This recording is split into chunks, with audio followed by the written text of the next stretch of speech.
Hello and welcome to Forensic Bites.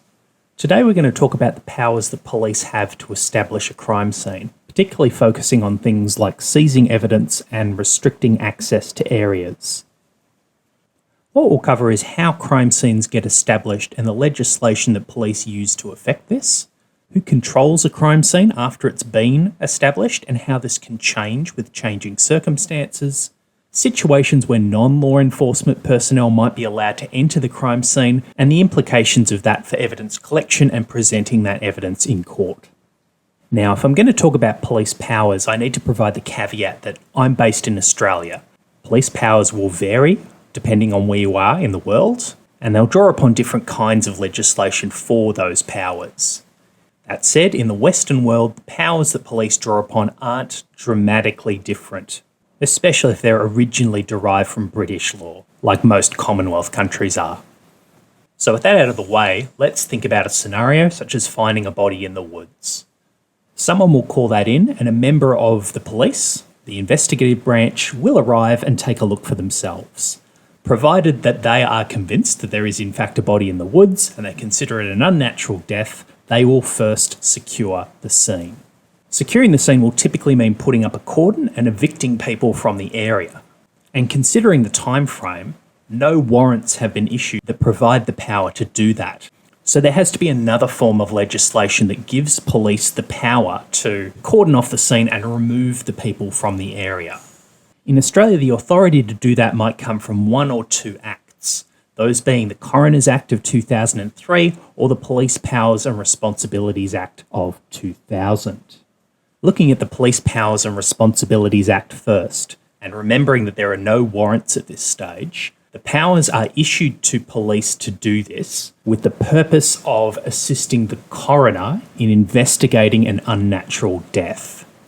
Or to summarise, there's been a dead body found, it's an unnatural situation, there needs to be an investigation to figure out what happened. So powers are granted to the police initially to assist the coroner to do this, not to investigate the crime, but to help the coroner determine why or how a person died. And for those that don't know, a coroner is an independent, state-appointed role charged with investigating deaths. They're not a member of the police. And so borrowing the powers of the coroner under the Coroner's Act, police are going to assist the investigation of the death in terms of trying to find out who the deceased person is, how they died, when, where, and all the particulars leading up to this event. Now, the powers given to coroners are actually fairly expansive. So strangely, before the warrants are granted and while using the coroner's powers, police actually have relatively expansive powers. And it's even specified in the Act that those powers often exceed that of a police officer investigating a crime.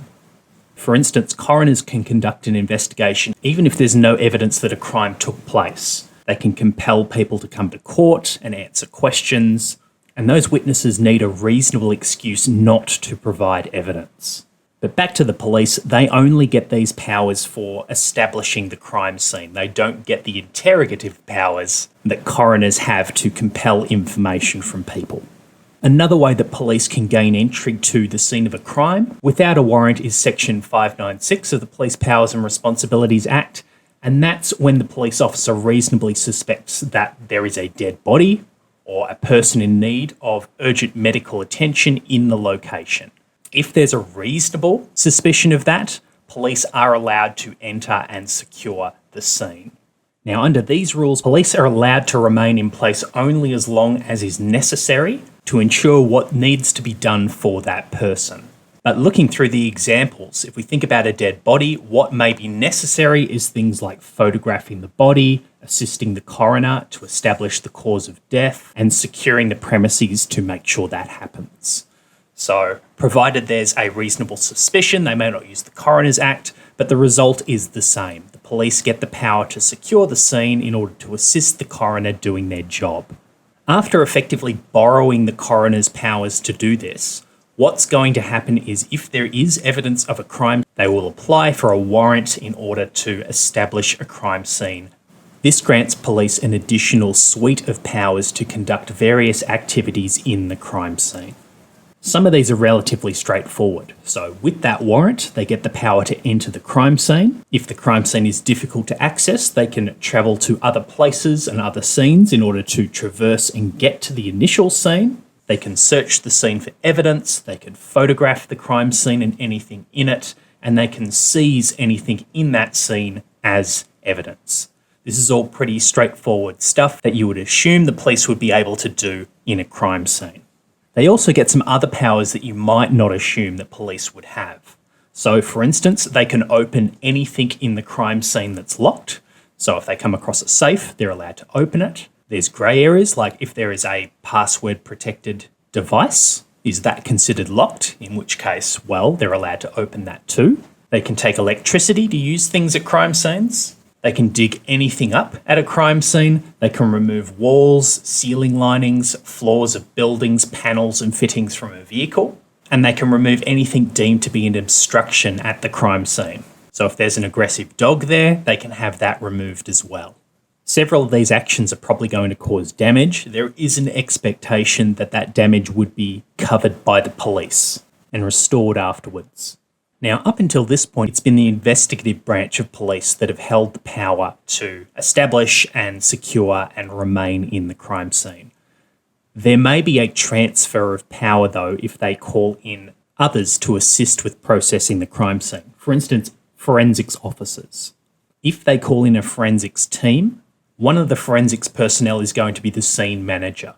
When they arrive, they take on the police powers to control the crime scene. And in doing so, they can order the initial police to leave their scene so that they can do their job. They will then process and collect evidence, and once their job is done, they will transfer their power back to the investigative branch of the police. So throughout all of this, there's one leader in charge of the crime scene. They can delegate their authority to other people, in which case they become in charge of the crime scene to do a different aspect of the job before handing control back. And this can repeat multiple times. So, for example, police secure a scene, they realise they need forensic personnel, they delegate power over to forensics do their job, hand it back to the police. Later on, police discover something that they missed initially, so they call forensics back, hand power over to forensics, they do their job before handing power back to the police once more. So at this point you might be wondering, well, if my house becomes a crime scene, would I be allowed to enter it? Can ordinary people enter a crime scene? And the answer is occasionally yes. Basically, if directed by someone with authority over the crime scene, you are allowed to follow their directions, including entering the crime scene and performing actions there. Examples of this that commonly happen are electricians, volunteer search persons, animal control.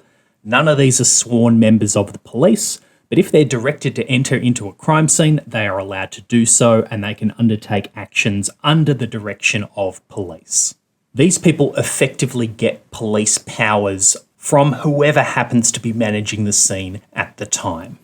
So what happens if the member of the public is directed to interact or collect some form of evidence?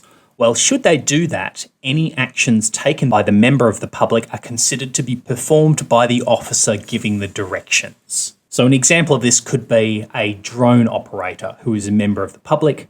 They might be asked by police to fly their drone above the crime scene and take photographs of the overall scene.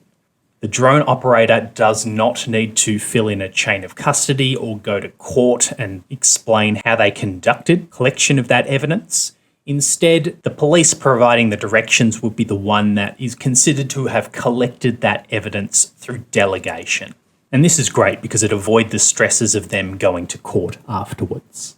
So to conclude, there's various legislations governing how police are allowed to establish and enter crime scenes, often initially borrowing powers from the coroner to get an investigation going before warrants have been issued. But it's worth knowing that how this occurs is going to vary between different countries and different states within countries. Once a crime scene is established, control over it gets delegated between whoever is in charge of the specific task that needs to be done. But there's never more than one person in charge. Regular people are allowed to potentially enter crime scenes provided they are instructed to by whoever is in charge of the crime scene. If this occurs, anything they do is considered the responsibility of the officer directing their actions. And that's all for today. Thanks for listening.